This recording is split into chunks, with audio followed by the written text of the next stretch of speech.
That is part of what Charles Barkley was saying to me over and over and over when we were talking yesterday, is a lot of police officer friends, black, white, and I think one of his points was he was frustrated because a lot of people are very critical of some of his words that he's had a lot, especially when he sat down and talked to me, and he was saying, why can't we among the African-American community agree to disagree? He was saying to me, why are people, throwing out words like Uncle Tom, calling him Uncle Tom, telling him he was a sellout, telling him he was a traitor, instead of just agreeing to disagree?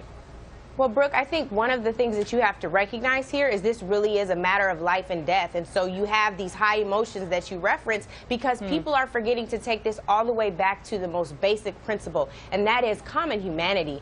I don't know how anyone can watch that Eric Garner video and not hear him say over and over again, I can't breathe, I can't breathe, I can't. Like, just think about the fact that this is somebody's father. That is somebody's son. And just because he looks a little bit different than you and he might be a little bit bigger, that does not give you the right to take his life.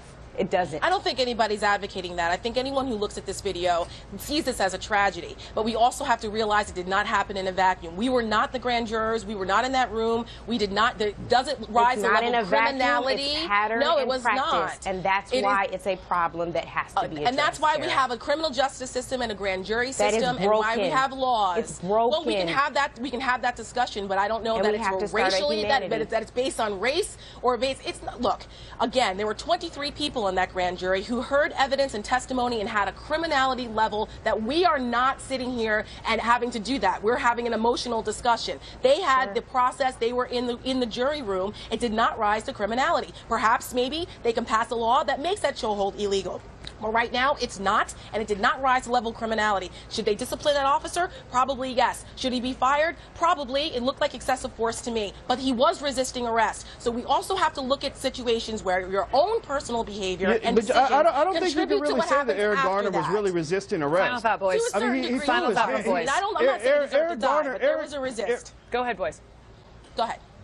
Eric Garner threw his hands up in surrender, and he kept saying, I can't breathe, I can't breathe. I think that what you really saw was what consistently happens, where a big black man, just by his mere existence, is seen as some sort of threat. And it really goes back throughout history. Black men have always been seen as these big, scary, barbaric animals that don't feel pain, that need to be put down when they get out of line. And so, really, when you look at the criminal justice system, anybody who says that our system is not incredibly racially biased is out of their mind. They need to go read the thousands of academic studies that have shown that black men are more likely to be stopped and frisked. They're more likely to be arrested. They're more likely to be convicted. They receive longer sentences when they go to prison. So the reality is that Eric Garner's experience resonates with millions of people because millions of people have either gone through it or they have relatives who've gone through it, and many of them have relatives who are in prison right now for things they did not do. That's a reality, and we got to deal with that.